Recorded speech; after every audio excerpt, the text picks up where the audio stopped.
그동안 예수님께서는 여러 가지 이적과 기적을 행하시면서 유대인과 이방인을 가리지 않으시고 많은 사람들의 필요를 채워주셨습니다.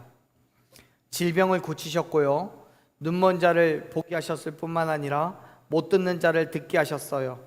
안진뱅이를 일으키셨고, 심지어 물고기 2마리와 떡 5개로 5,000명이 넘는 사람을 먹이셨습니다. 심지어 죽은 자를 살리시기도 하셨습니다. 그렇게 어마어마한 일을 행하신 예수님께 바리새인과 사두개인들이 찾아왔어요. 그리고 한 가지 요청을 합니다. 말씀을 보면 이렇게 얘기합니다. 1절을 다시 한번 읽어볼게요. 1절 읽습니다. 바리새인과 사두개인들이 와서 예수를 시험하여 하늘로부터 오는 표적 보이기를 청하니. 아멘.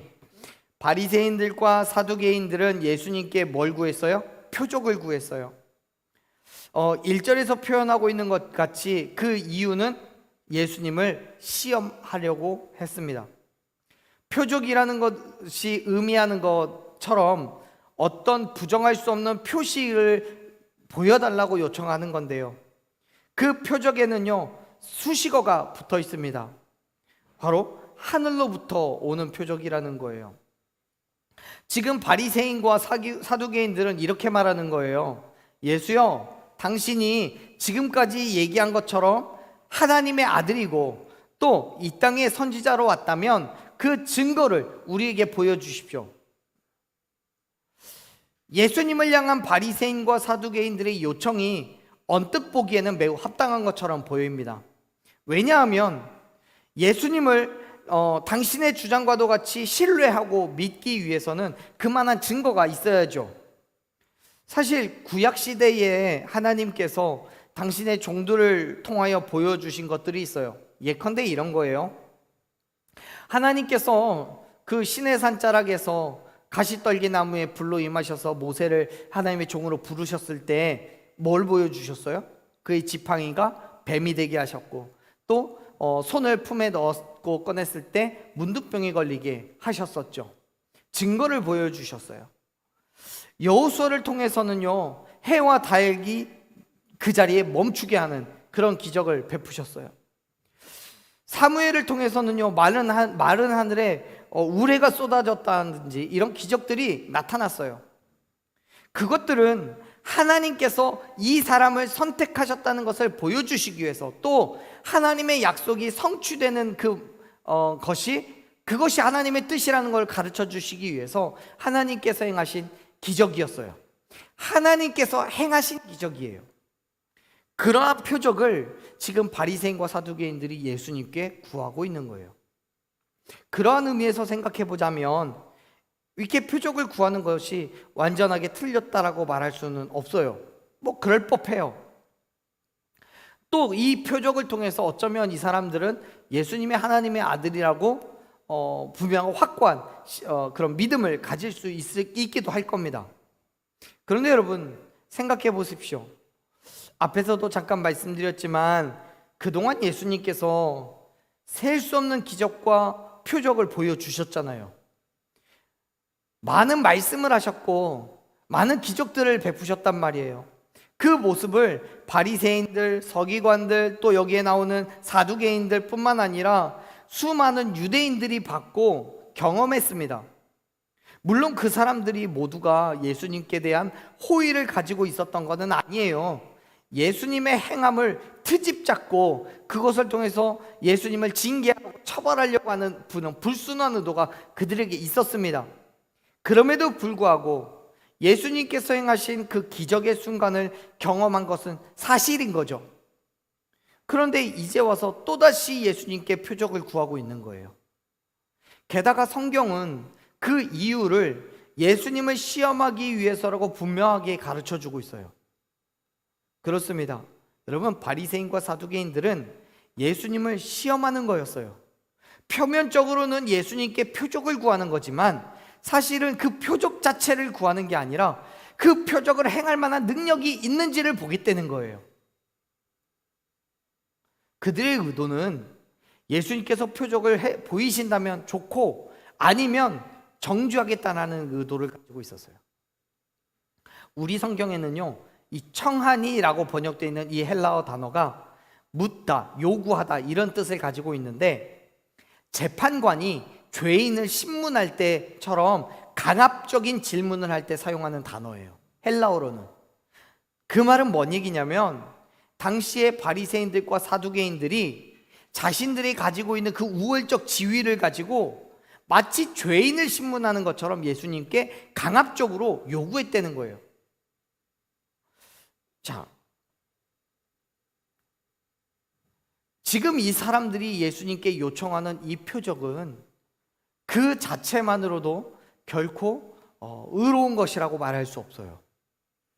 근데 거기에 더 나아가서 예수님께 강압적으로 죄인을 다루듯이 한번 증명해봐, 네가 하나님의 아들이라면 표적을 구해봐, 표적을 보여봐 라고 얘기하는 거예요. 그게 얼마나 예수님께 잘못된 행함을 가지고 있었는지를 지금 이 말씀을 통해서 우리에게 보여주고 있는 거죠. 어떤 사람이요, 대학을 놓고 기도합니다. 하나님, 저 이번에 서울대 원서를 넣을 건데요, 자, 원서 넣으러 갑니다. 가는 길에 하나님 복권 살 테니까 1등이 당첨되게 해주세요. 그러면 하나님께서 나를 서울대에 합격시켜 주신다라는 증거로 삼겠습니다 라고 얘기하는 거예요. 기도합니다. 여러분, 우리가 하나님께 기도할 때 어떤 경우에는 확실한 믿음을 얻기 위해 하나님께 어떤 기적적인 것을 요청할 때가 있어요. 방금 말씀드린 것처럼요. 마치 바리새인과 사두개인들이 예수님께 요청하는 것처럼 그렇게 하나님께 요구해요. 기적을 바래요. 여러분, 그들은 바리새인과 사두개인들은 구약의 말씀을 통해서 예수님이 진짜 하나님의 아들이라는 것을 충분히 알 수 있었어요. 그렇지 않더라도 이미 행하신 수많은 기적을 통해서 확인되는 사실이에요. 하지만 도무지 믿지 않았어요. 여전히 우리도 그럴 때가 있어요. 하나님께서 우리에게 말씀하셨고 우리에게 감동을 주셨다면 그 말씀에 신뢰를 하고 순종하며 따라가야 되는데 되는데 보이는 표적을 찾아요. 그래서 주변을 둘러보면서 표적을 찾아 헤매는 사람들을 정말 많이 보게 됩니다. 하나님의 말씀이 기준이 아니라 어떤 신비한 능력을 행하는 사람의 말이 기준이 돼요. 은사 집회, 성령 집회, 치유 집회, 온갖 종류의 집회를 찾아다녀요. 여러분, 그게 반드시 나쁘다는 말이 아니에요. 때로는 필요합니다. 문제는 그러한 일이 일어나지 않으면 하나님께서 역사하시지 않는다는 것처럼 받아들이는 게 문제인 거예요. 실제로 그래요. 몇 주 전에 어떤 교회를 다녀왔습니다. 그 교회는요, 개척한 지 10년이 채 되지 않았어요. 한번 7, 8년 됐다고 얘기해요. 그런데 성도가 3,000명이 넘었대요. 개척한 지 10년이 채 되지 않았는데 성도가 3,000명이 넘어가요. 날마다 기도하고 뜨겁게 찬양하고 예배하는 그런 교회예요. 많은 사람들이요, 또 심지어 많은 목사님들이 그 교회를 바라보면서 성령님이 역사하시는 교회, 하나님의 은혜가 있는 교회라고 말씀하셔요. 그래서 생각했어요. 7, 8년 만에 3,000명이 넘었다면 지금 우리 교회는 이제 만 5년 차 돼가는데 지금쯤이면 한 1,000명은 넘어야 되는 거 아닌가? 그리고는 하나님의 임재가 있고 성령님의 역사하셔서 그렇게 놀라운 질적 성장을 이룬 교회라고 한다면, 그렇지 못한 수많은 교회들, 10년이 지나고 20년이 지나도 여전히 50명을 넘겨보지 못한 그런 교회들은 하나님께서 역사하시지 않는 교회인가? 성령님이 임재하시지 않은 교회인가? 라는 질문이 생깁니다. 그런데 여러분, 그렇게 생각할 수 없잖아요. 저는 우리 교회의 모습이 이렇지만 우리 교회가 10년 동안 이 숫자라고 하더라도 분명히 하나님께서 역사하는 교회라고 믿습니다. 하나님의 임재가 있고 하나님의 통치를 받는 교회라고 저는 확신합니다. 왜요? 우리가 온전한 믿음으로 하나님만 예배하고 하나님의 발음으로 살아갈 걸로 노력하니까요. 물론 먼저 말씀드린 그 교회도 하나님의 임재가 있는 교회인 건 분명할 거예요. 하지만 그 모습만으로 하나님의 역사하심의 유무를 판단할 수는 없어요. 그렇습니다. 여러분, 표적이라는 거는요, 성령이 충만한 것이고 분명히 하나님의 능력입니다. 그러나 반드시 그것만이 전부라고 생각하는 건 틀린 거예요. 눈에 보이지 않아도요, 더디거나 멈춰 있는 것처럼 보여도 하나님께서 여전히 역사하시고 하나님께서 일하고 계심을 믿으시길 바랍니다. 그렇기 때문에 때로는 표적이 필요할 수도 있겠지만 그 표적이 반드시 필요하다고 말할 수는 없어요. 오히려 말도 안 되는 기적보다 우리의 환경 가운데 나타나는 하나님의 임재가 우리는 매일같이 경험되어야 함을 믿으시길 바랍니다. 보세요, 예수님께서 이렇게 말씀을 하시죠. 2절 3절 말씀 같이 한번 읽어봅니다. 예수께서 대답하여 이르시되 너희가 저녁에 하늘이 붉으면 날이 좋겠다 하고 아침에 하늘이 붉고 흐리면 오늘은 날이 굳겠다 하나니 너희가 날씨는 분별할 줄 알면서 시대의 표적은 분별할 수 없느냐. 아멘. 지금처럼 오늘날처럼 기온이나 바람의 방향 같은 것들로의 정보로 앞에 몇 시간 뒤에 날씨를 확인하고 맞출 수 있는 기술이 발달되지 않았던 당시로서는 지금 2절에서 3절까지의 말씀을 기록하고 있는 것 같은 방법으로 날씨를 예측하고는 했습니다. 우리나라도 크게 다르지 않죠. 하늘의 환경을 바라보고 또 우리의 신체적인 그런 불편함을 가지고도 날씨를 얼마든지 예측합니다. 물론 일기예보만 하겠습니까? 많은 우리도 그래요. 눈이 많이 오면 다음날 포근하다든지 무릎이 시리면 비가 온다든지 그런 얘기들을 많이 하잖아요. 얼마든지 멀지 않은 미래를 예측하는 경우는 많이 있습니다. 예수님께서 이렇게 말씀하시는 거예요. 너희가 하늘을 보고 자연을 보면서 날씨는 예측할 수고 분별하면서 또 그거에 맞게 행동하면서 그 날씨 가운데 역사하시는 하나님은 왜 보지 못하는 거냐고요. 시대의 표적은 왜 분별하지 못하는 거냐고 물어봅니다. 날씨를 알아내는 것보다 더 중요한 것은 그 날씨를 통해서 시대의 표적을 분별하는 거야 라고 말씀하시는 거예요. 그렇습니다. 사랑하는 여러분, 우리에게 정말 중요한 거는요, 날씨의 정보를 파악하고 경제의 전망을 읽어내는 것도 있겠지만 그거보다 더 중요한 거는요, 시대의 표적이에요. 즉 세상 속에서 그리고 자연의 환경 가운데서 말씀하시는 하나님의 음성에 귀를 기울여야 되는 거예요. 왜냐하면요, 우리가 아무리 날씨를 잘 맞추고 경제 지표를 잘 읽어서 많은 물질을 얻는다고 할지라도 예수님께서 이 땅에 오시는 그 날을 준비하지 못한다면 그동안 추구한 모든 것들은 결국 물거품이 되고 말 것이기 때문에요. 사랑하는 여러분, 지금 우리의 시선이, 우리의 가치가 어디에 있습니까? 먹고 사는 것, 육체적인 쾌락과 즐거움? 여러분, 혹시라도 그렇다면 다시 한번 시선을 돌리십시오. 세상이 아니라 하나님을 바라보십시오. 시대의 표적을 보고 분별하십시오. 주위를 둘러보세요. 마지막 때의 징조가 곳곳에서 나타납니다. 세상의 종말을 이야기하면서 두려움을 주고요, 벌써 종말은 시작되었고 요한계시록의 예언이 성취되고 있다는 말이 심심치 않게 들립니다. 사람들이 점점 더 악해져 가요. 하나님을 떠나서 자기의 유익을 찾는 사람들이 늘어갑니다.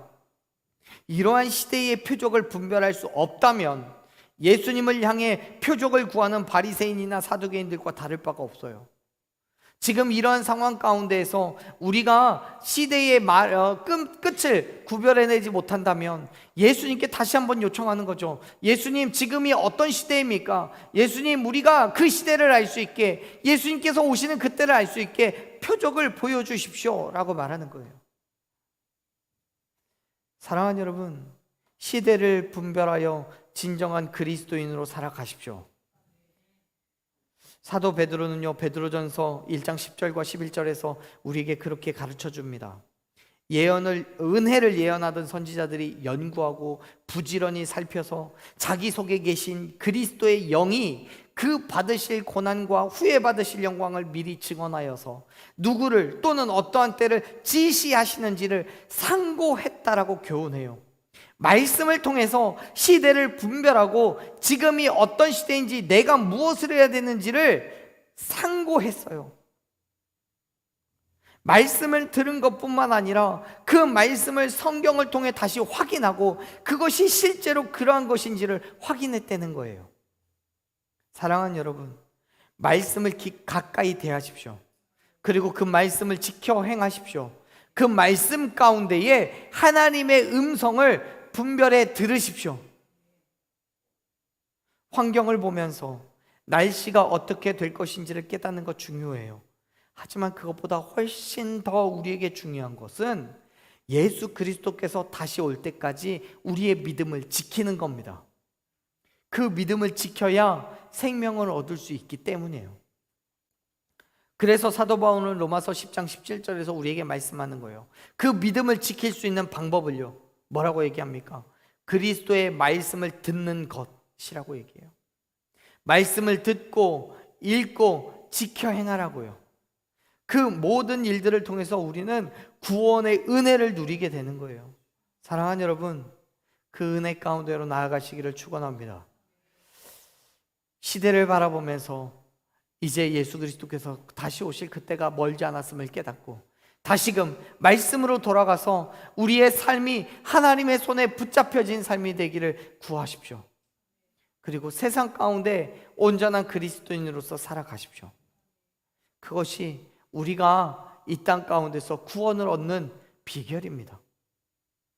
예수님께서는 이미 당신이 하나님의 아들이라는 그 표적을 여러 번 나타내셨고 또 그 무엇보다도 성경에 기록되어 있는 메시아에 대한 예언이 예수님을 통해 성취되고 있다는 것을 확인할 수 있음에도 불구하고 또 다른 표적을 요구하는 바리새인과 사두개인들을 통렬하게 비판하셔요.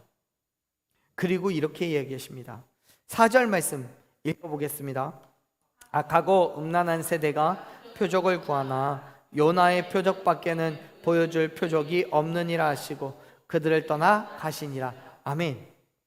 예수님은 바리새인과 사두개인들을 악하고 음란한 세대라고 규정하셨어요.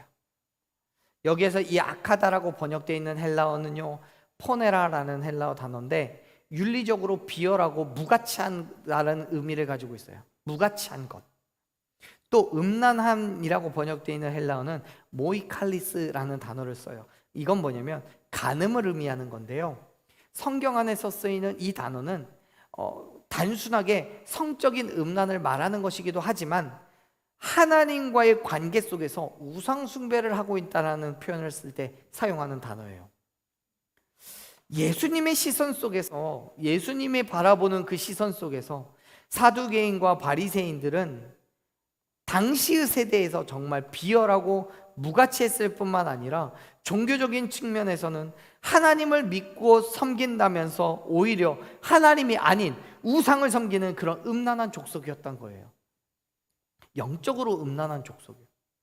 그런데 이건 단지 바리새인과 사두개인들만의 문제가 아니죠. 말씀의 대상이 지금 그들이기 때문에 좁은 의미에서로는 바리새인과 사두개인이겠지만 넓은 의미로 확장해서 보자면 당시의 시대적 상황이 그랬던 거예요. 그렇습니다. 예수님께서 보실 때에 타락한 당시의 사람들은 예수님께서 행하신 수많은 표적을 보면서도 예수님을 하나님의 아들로, 메시아로 인정하지 않았어요. 그리고는 또 다른 표적을 구하고 결국엔 십자가에서 죽게 하고 말았어요. 사랑하는 여러분, 혹시 바리새인이나 사두개인들과 같은 모습이 우리에게는 없는지 한번 점검해 봅시다. 그리스도인의 삶을 오해하고 그 하나님의 뜻과는 다른 삶으로 살아가고 있지는 않는지 생각해 보십시오. 믿음이라는 것이, 교회를 다닌다는 것이, 그리스도인이라는 것이 정말 하나님이 원하시는 것과 내가 생각하는 것과 일치한지 그렇지 않은지 한번 점검해 보십시오. 그리고 혹시라도 나의 인간적인 욕심에 따라 교회를 선택했고 내 만족을 위하여 그리스도인이라고 이야기한다면 다시 돌아오십시오. 예수님께서 분명한 하나님의 아들이시고 저와 여러분의 죄를 용서하시기 위하여 십자가에서 죽으시고 부활하셨음을 여러분 믿으시길 바랍니다. 그렇습니다. 예수님께서는 십자가에서 죽으시고 부활하신 사건이 하나님께서 예수님을 이 땅에 보내신 메시아라는 분명하고도 확실한 증거예요.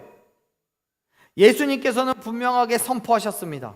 요나의 표적밖에는 보여줄 게 없다고요. 여러분, 요나의 표적이라는 게 뭡니까? 요나서에서 기록되어 있는 이야기예요. 우리 다 알고 있죠? 요나가 물고기 뱃속에서 며칠 있다가 나왔어요? 3일 있다가 나와서 이방 땅인 어느 나라요? 느느웨 성에 가서 하나님의 말씀을 선포했어요. 이 사건을 지금 예수님이 말씀하시는 거예요. 그 사건이 표적이래요. 예수님이 보여줄 수 있는 표적이요. 여러분, 예수님으로부터 이 말씀을 듣는 바리새인들과 사두개인들은 성경을 연구한 사람들이에요. 성경을 알고 있는 사람들이에요. 그렇기 때문에 당연히 요나서도 읽었겠죠. 그리고 이 말씀을 알고 있었을 거예요. 예수님께서 지금 이 말씀을 하셨을 때 그들은 당연하게 제가 말씀드린 그 장면을, 요나가 물고기 뱃속에 있다가 3일 만에 다시 나와 니네의 복음을 전하여 그곳이 하나님의 은혜를 누리는 그 장면을 떠올렸을 거예요. 그런데 예수님께서 말씀하셨던 이 요나의 사건은 이미 어떻게 됐어요? 지나간 사건이에요. 성경 속에서요. 성경에 기록되어 있는 요나의 사건은 이미 구약에서 끝난 사건이에요. 그리고 이제 예수님은 그것을 표적으로 보여주시겠다고 말씀하시는 거예요. 근데 그것이 성경을 펴서 요나서를 가르쳐 주시겠다는 얘기가 아니잖아요. 요나 선지자를 통해 드러난 그 기적이 예수님을 통해서도 나를 통해서 다시 이 땅 가운데 드러나게 된다는 그런 의미예요.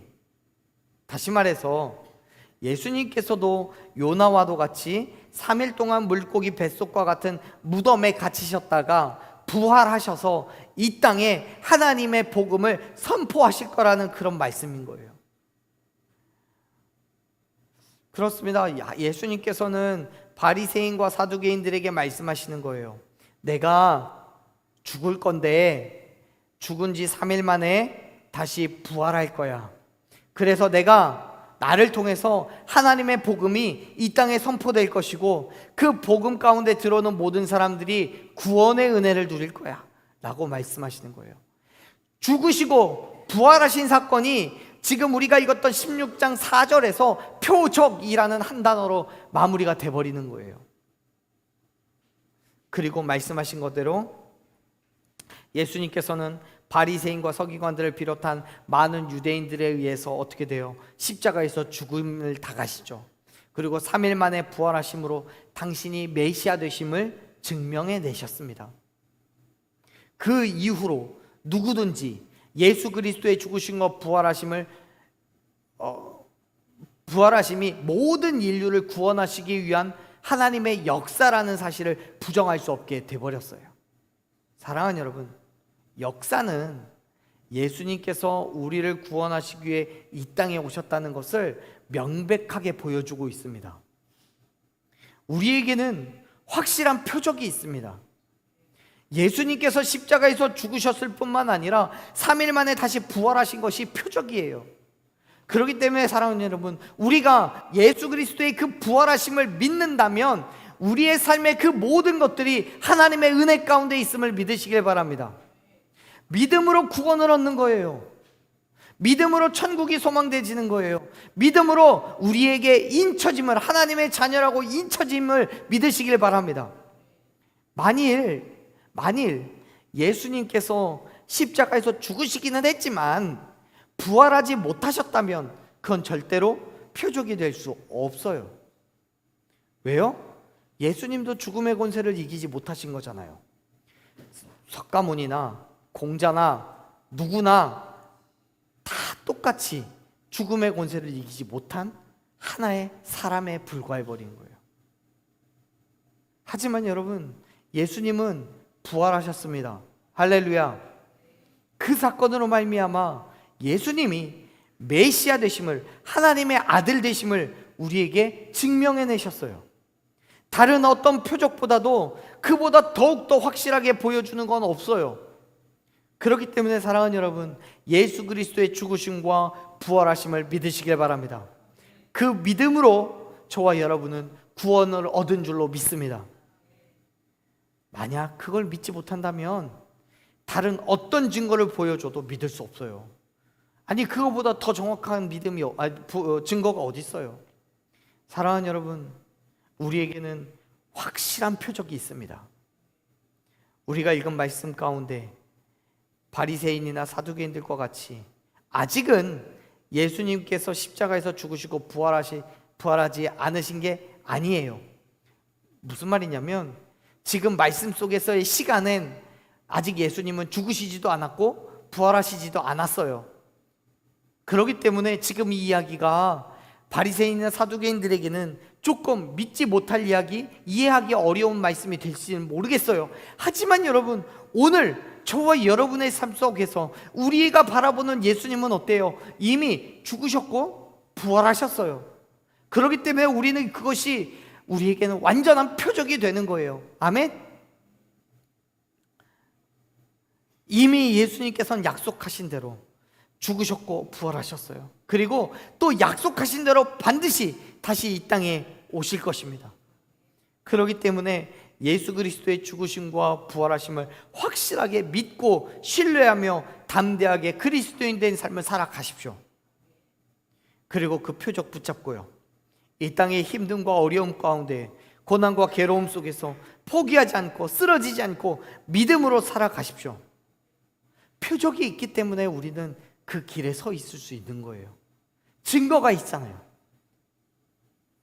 사랑하는 여러분, 오늘 다시 한번 예수 그리스도의 죽으심과 부활하심이 저와 여러분의 믿음의 표적이 되어서 그 표적으로 말미암아 온 땅 가운데 그리스도인 된 삶으로 당연히 살아가는 저와 여러분 되기를 간절히 소망합니다.